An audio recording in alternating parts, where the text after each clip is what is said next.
నిర్గమాకాండము 38వ అధ్యాయము. మరియు అతడు తుమ్మకర్రతో దహనబలి పీఠమును చేసెను. దాని పొడుగు 5 మూరలు, దాని వెడల్పు 5 మూరలు, అది చచ్చౌకమైనది. దాని ఎత్తు 3 మూరలు. దాని 4 మూలలను కొమ్ములను చేసెను. దాని కొమ్ములు దానితో ఏకాండమైనవి. దానికి ఇత్తడి రేకు పొదిగించెను. అతడు ఆ బలిపీఠ సంబంధమైన ఉపకరణములన్నిటినీ, అనగా దాని బిందెలను గాని, దాని గరిటెలను, దాని గిన్నెలను, దాని ముండ్లను, దాని అగ్ని పాత్రలను చేసెను. దాని ఉపకరణములన్నిటినీ ఇత్తడితో చేసెను. ఆ బలిపీఠము నిమిత్తము దాని జవ క్రింద దాని నడిమి వరకు లోతుగానున్న వల వంటి ఇత్తడి జల్లెడను చేసెను. మరియు అతడు ఆ ఇత్తడి జల్లెడ యొక్క 4 మూలలలో దాని మూతకర్రలుండు 4 ఉంగరములను పోతపోసెను. ఆ మూతకర్రలను తుమ్మకర్రతో చేసి వాటికి రాగి రేకులు పొదిగించెను. ఆ బలిపీఠమును మోయుటకు దాని ప్రక్కలనున్న ఉంగరములలో ఆ మూతకర్రలు చూపెను. పలకలతో బలిపీఠమును గుల్లగా చేసెను. అతడు ప్రత్యక్షపు గుడారం యొక్క ద్వారమున సేవింపవచ్చిన సేవకరాండ్ర అద్దములతో ఇత్తడి గంగాళమును దాని ఇత్తడి పీటను చేసెను. మరియు అతడు ఆవరణమును చేసెను. కుడివైపున అనగా దక్షిణ దిక్కున 100 మూరల పొడుగు గలవియు పేనిన సన్న నారవేన తెరలు ఉండెను. వాటి స్తంభములు 20, వాటి ఇత్తడి దిమ్మలు 20. ఆ స్తంభముల వంకులను వాటి పెండె బద్దలను వెండివి.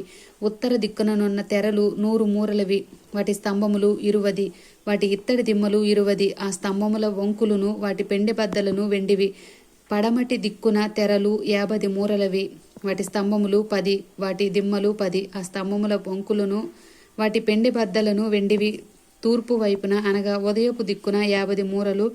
ద్వారము యొక్క ఒక ప్రక్కను తెరలు 15 మూరలవి.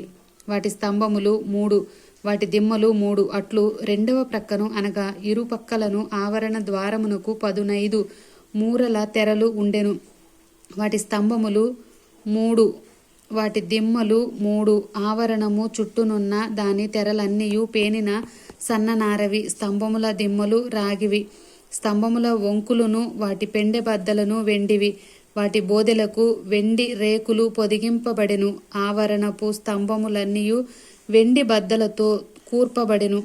ఆవరణ ద్వారపు తెర నీల ధూమ్ర రక్త వర్ణములు గలదియును పేనిన సన్ననారతో చేయబడినదైన బుటా పనిది.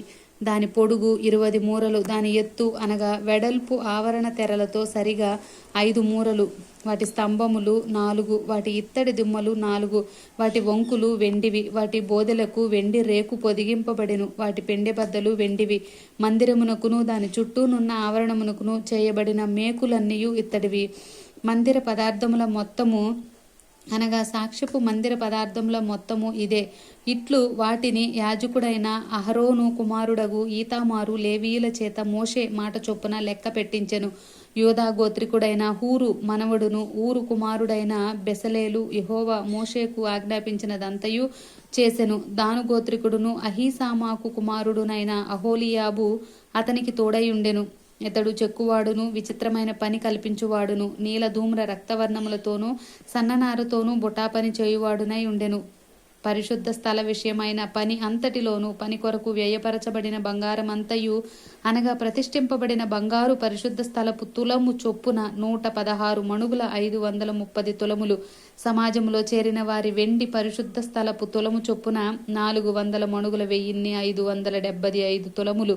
ఈ పన్ను 20 ఏండ్లు మొదలుకొని పైప్రాయము కలిగి లెక్కలో చేరిన వారందరిలో అనగా 6,03,650 మందిలో తల ఒకటికి అరతులము. ఆ 400 వెండి మణుగులతో పరిశుద్ధ స్థలమునకు దిమ్మలు, అడ్డతెరకు దిమ్మలను అనగా ఒక దిమ్మకు 4 మణుగుల చొప్పున 400 మణుగులకు 100 దిమ్మలు పోతపోయబడెను.